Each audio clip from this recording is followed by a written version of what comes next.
ఇప్పుడే జీ5 app download చేయండి. చూడండి మీ ఫేవరెట్ టీవీ షోస్ ఎప్పుడైనా ఎక్కడైనా. అదేంది వదిన గారు, మా పంతులు గారేమో ఇప్పుడు మంచి రోజులున్నాయి అంటున్నారు.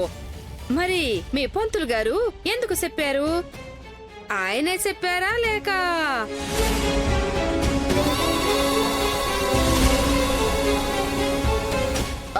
ఇదిగో పెద్దమ్మా, మన పంతులు గారే పంచాంగం కరెక్ట్ గా చూసుండరు. అమ్మా, నేను చెప్పడం కాదు, ఏ పురోహితుడి దగ్గరికైనా వెళ్ళండి. ఇప్పుడు మంచి రోజులు ఉన్నాయో లేవో కనుక్కోండి. లేవు అని చెప్తే ఇప్పుడే నేను పౌరోహిత్యం మానేసి ఏ గుడి దగ్గర పూల కొట్టు పెట్టుకుంటాను. అయితే ముహూర్తాలు ఉన్నాయంటారు. అదే కదమ్మా చెప్తుంది.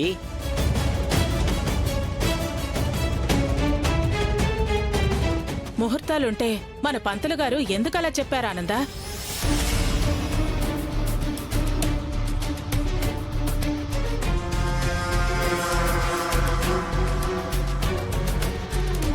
పంతులు గారు ఎందుకు అబద్ధం చెప్పారు? అయితే మా పిన్ని అబద్ధం చెప్పిందంటావా? అయ్యో, ఆ మాట అంటే నా కళ్ళు పోవు. పంతులు గారు చెప్పింది అత్తయ్య గారు పొరపాటుగా వినుంటారు. లేదంటే ఈ కార్యక్రమాన్ని ఆపాలని అత్తయ్య గారు ఎందుకంటారు? ఏం అత్తయ్య గారు?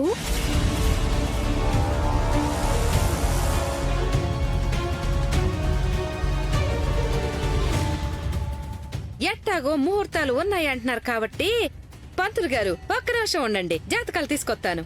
అలాగేనమ్మా.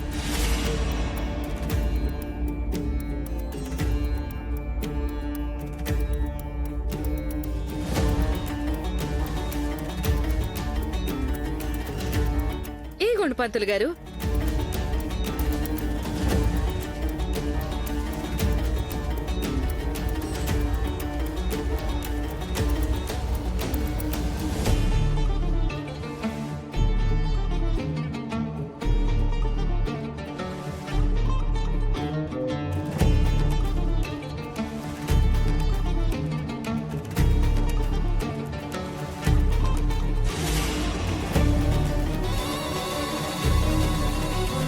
అమ్మా, వీళ్ల నక్షత్రాల ప్రకారము, పేరుబలాల ప్రకారము ఈ రాత్రికే దివ్యమైన ముహూర్తం ఉంది.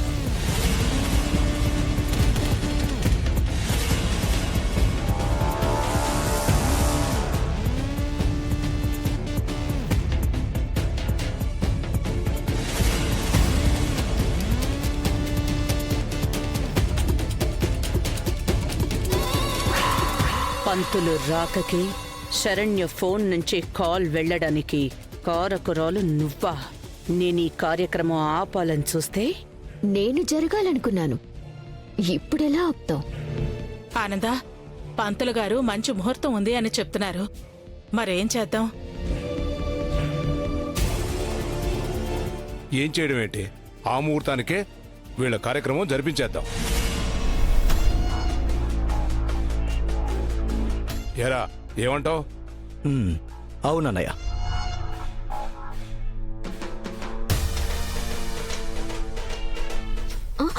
అయ్యో, మీరలా కన్ఫర్మ్ చేస్తారేంటి?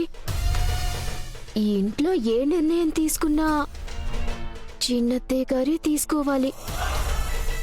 ఆవిడ ఏమంటారో. నీకేమైనా పిచ్చా ఏందమ్మే? అందరూ సుఖంగా ఉండాలని కోరుకునే ఈవిడ పెళ్ళైన మీకు కార్యం జరగకూడదనుకుంటుందా ఏంది? ఏం వదిన గారు?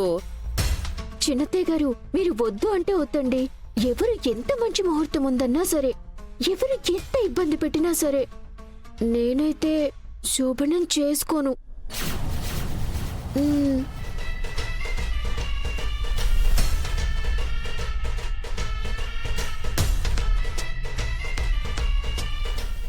అంటే ఈ పెళ్ళెట్టు మీ చేతుల మీదుగా జరగలేదు కదా అత్తయ్య గారు.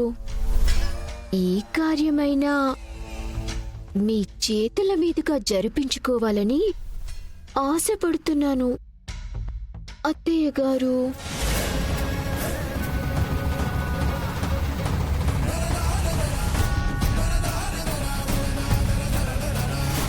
అమ్మా, ఈ ముహూర్తమే పెట్టమంటారా?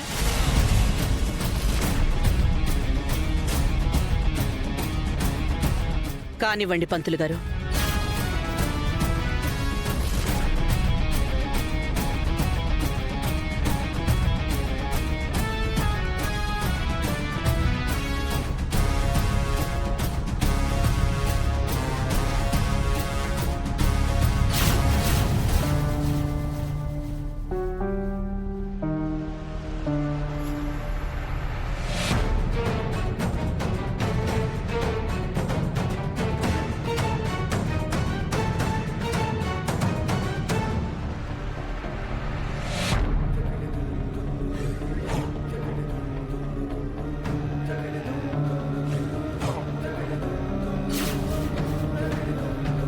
ఏవండి, దేవుడి మీద ప్రమాణం చేసి చెప్తున్నాను, పంతులు గారిని నేను పిలవలేదండి. నా ఫోన్ నుంచి అసలు ఆయనకి కాల్ ఎవరు చేశారో కూడా నాకు తెలియదండి. నా మాటలు ఈ ఇంట్లో ఎవరు నమ్మినా నమ్మకపోయినా మీరు మాత్రం నన్ను అపార్థం చేసుకోవద్దు. నిజంగా నాకు ఏ పాపం తెలియదు. నేనేమైనా గొర్రెను అనుకున్నావా కసాయవాన్ని నమ్మడానికి? అది కాదండి. మాట్లాడకు.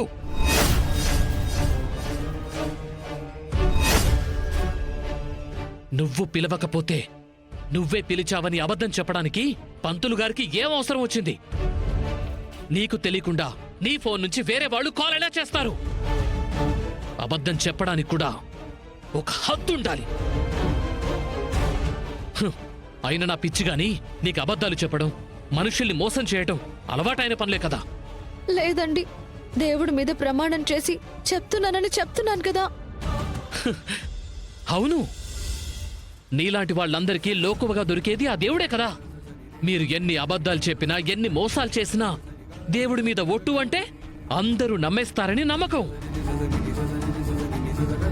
నువ్వు పాపాలు చేసి నా మీద ఎందుకు ఒట్టు పెడుతున్నావని దేవుడొచ్చి అడగడు కదా. 2 చెంపలు వాయించాడు కదా. అదే ధైర్యం. అందరి ముందు కమిట్ చేస్తే అమ్మవాళ్లు తెచ్చిన బట్టలు కట్టుకున్నాడు. అందరి ముందు కమిట్ చేస్తే అన్నం తినిపించాడు. ఇలా శోభనమని చెప్పేసి అందరి ముందు ముహూర్తాలు పెట్టించేస్తే చచ్చినట్టు కాపురం చేస్తాడు అనుకుంటున్నావేమో. మనసులు కలవని చోట పెళ్లి జరగొచ్చు కాని ఒక్కటవటం జరగదు. నీకెప్పుడో చెప్పాను, ఇంటి కోడలవ్వొచ్చు కాని నాకెప్పటికీ భార్యవి కాలేవు అని.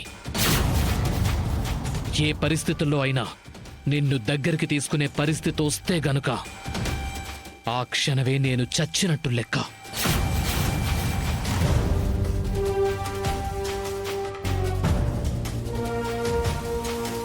జీ5 యాప్ డౌన్లోడ్ చేసి అన్ని ఎపిసోడ్స్ పూర్తి ఉచితంగా చూడండి.